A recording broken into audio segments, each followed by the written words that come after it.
વિદ્યાર્થી મિત્રો, આગળ આપણે પ્રકરણ 10 ધોરણ 8 વિષય ગણિત ઘનાકારોનું પ્રત્યક્ષીકરણમાં આકારો સમજ્યા હતા કે 2 ડાયમેન્શન આકાર કોને કહેવાય અને 3 ડાયમેન્શન એટલે કે ત્રિપરિમાણીય આકાર કોને કહેવાય અને દ્વિપરિમાણીય આકાર કોને કહેવાય એના વિશે માહિતી મેળવી. હવે એ કેટલી ખાલી જગ્યા આપણે લીધી છે અને કેટલીક ઘનાકારોની આકૃતિ દોરી છે કે જેને ઉપરથી જોઈએ તો કઈ રીતની દેખાય, સામેથી જોઈએ તો કઈ રીતે દેખાય, બાજુથી જોઈએ. તો પહેલા ખાલી જગ્યા જોઈ લઈએ. તો 5 કિલોગ્રામ વજનિયાના તળિયાનો આકાર કેવો હોય છે? 5 કિલોગ્રામ વજનના તળિયાનો આકાર કેવો હોય? આવો તો 1 2 3 4 5 6 તો કેટલે કહેવાય ષટકોણ હોય. કેવો હોય? ષટકોણ. ખાલી જગ્યાને એક જ વક્ર સપાટી હોય છે. એક જ વક્ર સપાટી હોય એવું આપણે જોયું તો કે ગોળો શેને હોય છે? ગોળાને એક જ વક્ર સપાટી હોય છે. ખાલી જગ્યા પિરામિડની બધી સપાટી એકરૂપ ત્રિકોણ કીધા છે. તો કેવી? ત્રિપ્રાસ્વ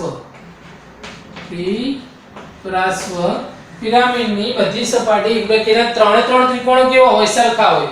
એટલે ત્રિપ્રાસ્વ પિરામિડની બધી સપાટી એકરૂપ ત્રિકોણ છે. F, E અને V દર્શાવતું યુલરના નિયમોનું સૂત્ર ખાલી જગ્યા છે. તો F plus V minus E is equal to 2. આ યુલરનું સૂત્ર છે. કયું છે? F plus V minus E is equal to 2. આપણે સૂત્ર આપણે આગળ સમજીશું કે F કોને કહેવાય, V કોને કહેવાય, E કોને કહેવાય, એ દરેક વસ્તુ આપણે આગળ જોઈએ. હવે કીધું નક્કર ખાલી જગ્યાને બે સપાટી હોય. અહીંયા તમને ઓપ્શન આપ્યો તો આપણે અહીંયા જવાબ થાય છે અર્ધગોળ.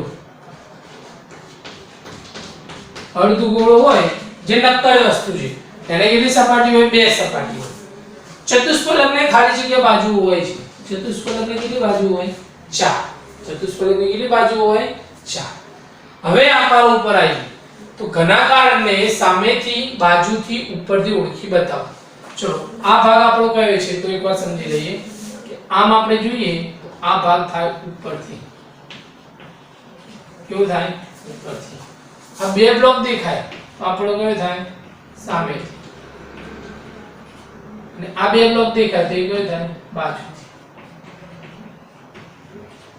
હવે જોઈએ તો આ ત્રણ બ્લોક દેખાય છે તો કયો ભાગ થાય? ઉપરથી. હવે ભાગ થયો ઉપરથી. બે બ્લોક છે તો સામેથી અને આ બાજુથી. આ રીતે આપણે ઘનાકારને ઓળખી શકીએ છીએ. હવે જોઈએ આ 1 2 3 અને 4 ચાર વસ્તુ દેખાય તો સમજી લેવાનું સામેથી. ચાર વસ્તુ દેખાય તો કેવી હશે? સામેથી. પછી 1 અને 2 બ્લોક દેખાય તો શું સમજવાનું? ઉપરથી. અને બાજુમાં 1 2 અને 3 બ્લોક દેખાય તો શું સમજવાનું? બાજુથી. તો જોઈએ ચલો બે બ્લોક દેખાય તો આપણે કીધું તો બે બ્લોક દેખાય તો કઈ આવશે? ઉપરથી.